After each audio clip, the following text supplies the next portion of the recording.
नमस्कार मित्रों। संतान को जन्म देना जीवन की सबसे अद्भुत और विस्मयकारी क्रिया है, आह्लादकारी क्रिया है। इसके बाद एक दंपति अपने जीवन के सर्वोत्कृष्ट कृत्य से निकृष्ट हो जाता है, निपट जाता है। बहुत अद्भुत क्रिया है। और लेकिन संतान को जन्म देने के लिए हमें कोई विशेष प्रयास की भी आवश्यकता नहीं होती। संतान गर्भधारण होना, गर्भावस्था में गर्भ का विकास होना और फिर एक प्रसव क्रिया के द्वारा संतान का जन्म होना स्वयं स्वाभाविक क्रिया है, प्राकृतिक क्रिया है। इन सारी प्रक्रियाओं में कुछ विशेष करने की आवश्यकता भी नहीं होती है। जैसा कि आप जानते हैं, संसार में करोड़ों तरह के जीव जंतु हैं और करोड़ों तरह के जीव जंतु अपने संतान को जन्म देते हैं। इनमें छोटे कीट पतंग से लेकर चूहे, खरगोश, कुत्ता, बिल्ली, सुअर, हाथी, गाय, बैल, बहुत कुछ हैं।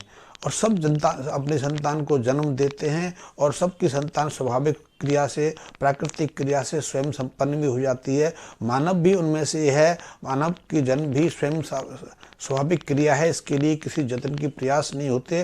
जैसा कि आप जानते हैं कि 20-25 वर्षों से, 30 वर्षों से इस जो स्वाभाविक प्रक्रिया है, संतान को जन्म देना या प्रसव को क्रिया को संपन्न करना, एक अस्वाभाविक प्रक्रिया बना दिया गया है। आज तो जैसे लगता है गर्भ धारण करना, गर्भ का विकास करना और प्रसव के द्वारा संतान को जन्म देना एक स्वाभाविक प्रक्रिया ना होकर एक रोग बन के रह गई है। इसलिए संतान को जन्म देने से पहले हमें डॉक्टर से कंसल्ट करना पड़ता है और जब गर्भास्थापना हो जाती है तो नियमित रूप से डॉक्टरी जांच में अपने को रखना पड़ता है। उनके अनुसार दारुआं सेवन करनी पड़ती हैं और पूरे गर्भावस्था के 9 महीने इसी तरह से गुजर जाते हैं।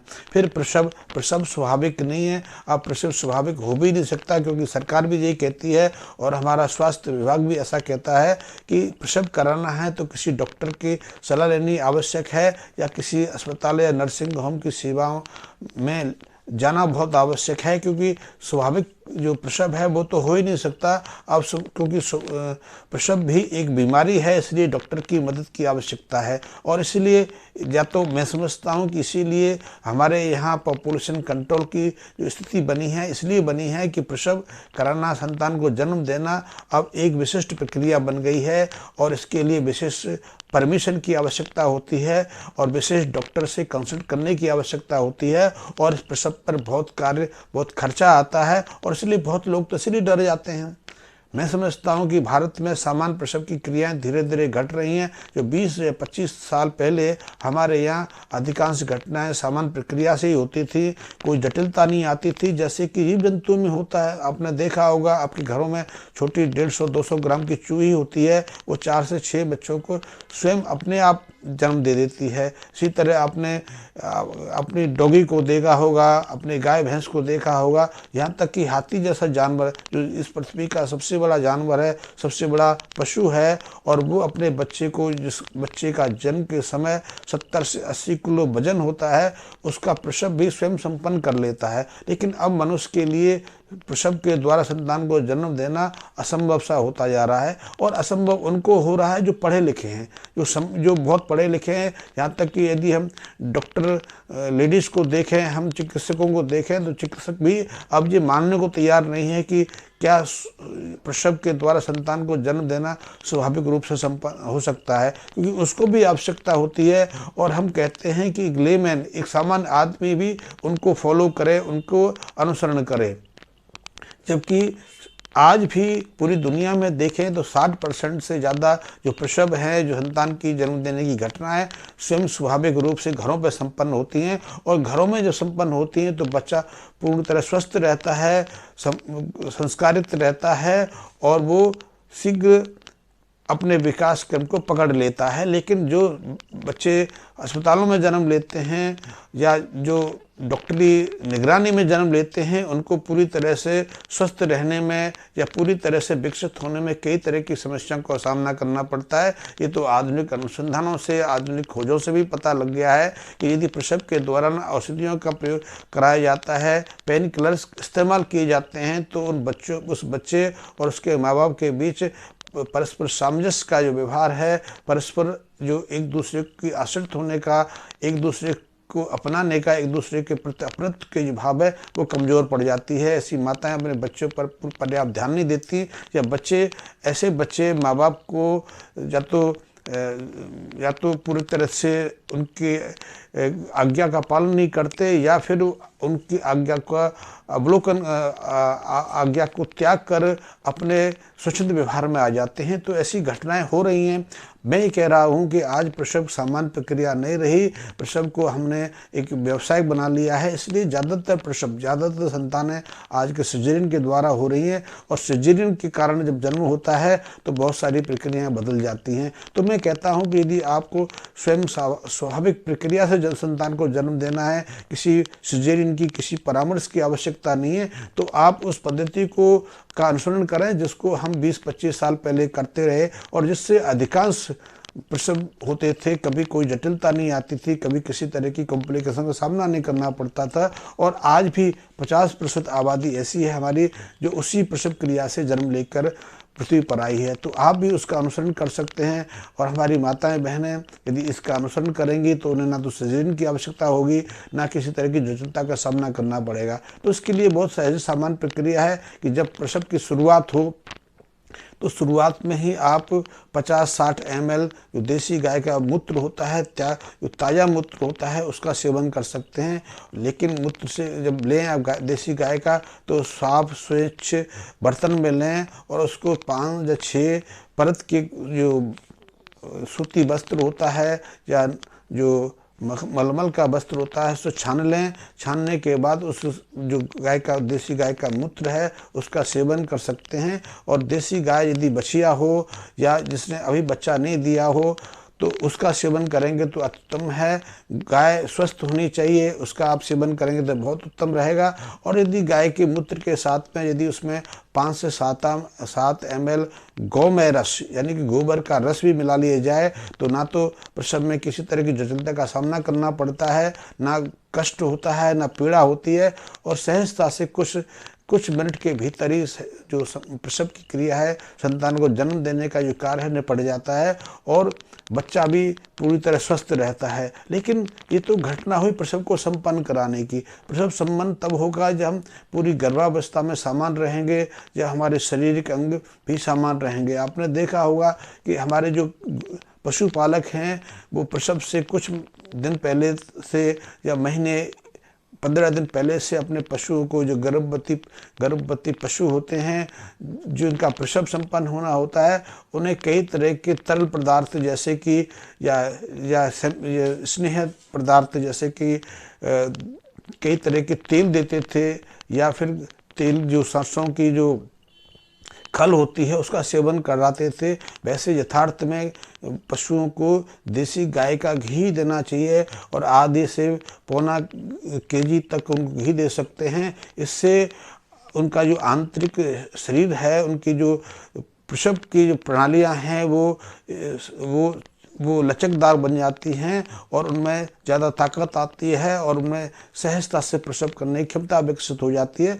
इसी तरह हमने स्त्रियों को भी, जो गर्भवती स्त्रियां हैं, उन्हें पूरे गर्भावस्था के दौरान देसी गाय के दूध में देसी गाय के घी का सेवन कराना चाहिए। और एक सोमघृत होता है जो विशेष रूप से गर्भावस्था की स्त्रियों के लिए तैयार किया जाता है, उसका सेवन कराना चाहिए। ये बहुत महत्वपूर्ण हो जाता है। यदि गर्भावस्था की पूरी अवधि में हम देसी गाय के दूध में सोमघृत का सेवन करते हैं या फिर देसी गाय के घी का सेवन करते हैं तो सहजता से शिशु का विकास हमारे गर्भ में होता है, और सहजता से प्रसव की क्रिया संपन्न भी हो जाती है, और एक स्वस्थ बुद्धिमान बच्चा जन्म लेकर बाहर आता है। और इसीलिए आपने देखा कि पहले ज़माने में बहुत बौद्धिक क्षमता वाले बच्चे, बहुत शारीरिक क्षमता से संपन्न, बहुत आज्ञाकारी बच्चे होते थे, क्योंकि वो उनको प्रभावित करता था देसी गाय का घी और देसी गाय का दूध। तो आज भी यदि आपने किसी बच्चे को जन्म देना है, आप गर्भावस्था में हैं और गर्भावस्था में प्रसव आपके नज़दीक आ रहा है,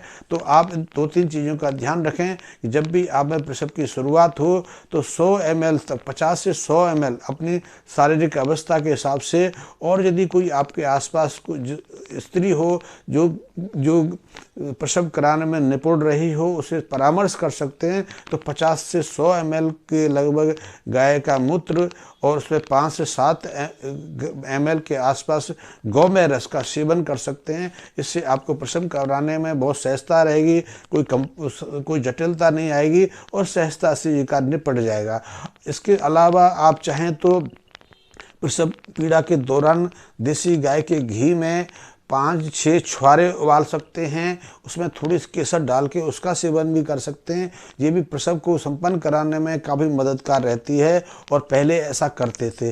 प्रसव उपरांत प्रसूति स्त्री को खान पीन के लिए विशेष सावधानी रखनी पड़ती है, जिससे कि जो आने वाला समय है उसको स्वस्थ दे, उसके बच्चे के लिए पूरी तरह उसके शरीर में दूध उत्पन्न हो सके और वो सारी जो अभी तक की जो परिस्थितियां रही हैं, जिसका सामना उसने किया है 9 महीने के दौरान, उन सब से बाहर आए। तो उसके लिए विशेष खान पीन की व्यवस्था की जाती है। 40 दिन तक प्रसूता स्त्री को ठंडे पानी से बचाया जाता है। ये एक विशेष पद्धति है, विशेष इसके बारे में मैं अगले वीडियो में बताऊँगा। आज मैंने बताया कि यदि आपको सिजेरियन से बचना है, सिजेरियन के अलावा आपने स्वाभाविक प्राकृतिक रूप से शिशु को जन्म देना है, प्रसव क्रिया को संपन्न करना है, तो प्रसव के आसपास जैसे ही प्रसव की शुरुआत हो, जैसे ही प्रसव की पीड़ा की शुरुआत हो, आप छोटे से उपाय कर लें। छोटा सा उपाय यही है, गौमूत्र का प्रबंध कर लें, गौमय का प्रबंध कर लें और गाय दूध का प्रबंध कर लें। उसमें आप गाय के घी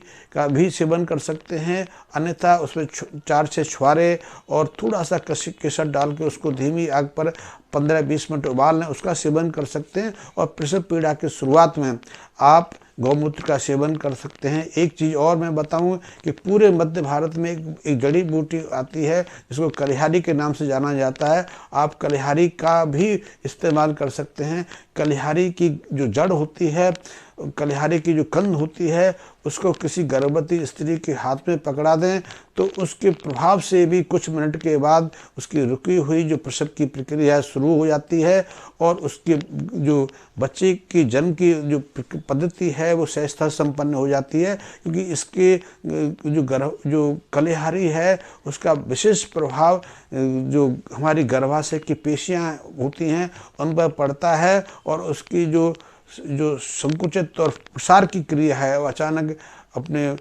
अपनी गति को पकड़ लेती है और सहजता से जो उसमें फंसा हुआ गर्भ होता है, जो बच्चा होता है, वो गर्भ नलिका से बाहर आ जाता है। तो आप कलिहारी का प्रयोग भी कर सकते हैं।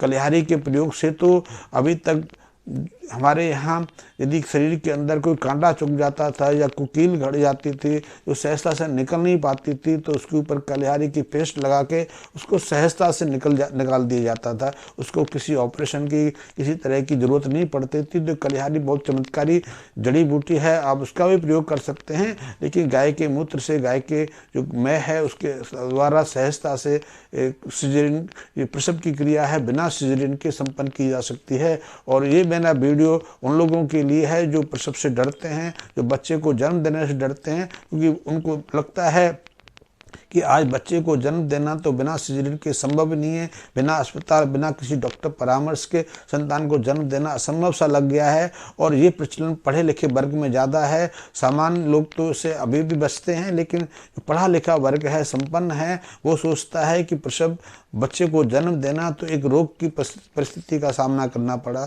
तो ये रोग नहीं, स्वयं एक स्वाभाविक प्रक्रिया है, प्राकृतिक पद्धति है और उसका आप सहजता से सामना कर सकते हैं, सहजता से मुकाबला कर सकते हैं। एक स्वस्थ बच्चे को आप कहीं भी सहजता से जन्म दे सकते हैं और सहज सामान्य प्रक्रिया से किसी ऑपरेशन की इसकी आवश्यकता नहीं पड़ती। धन्यवाद मित्रों।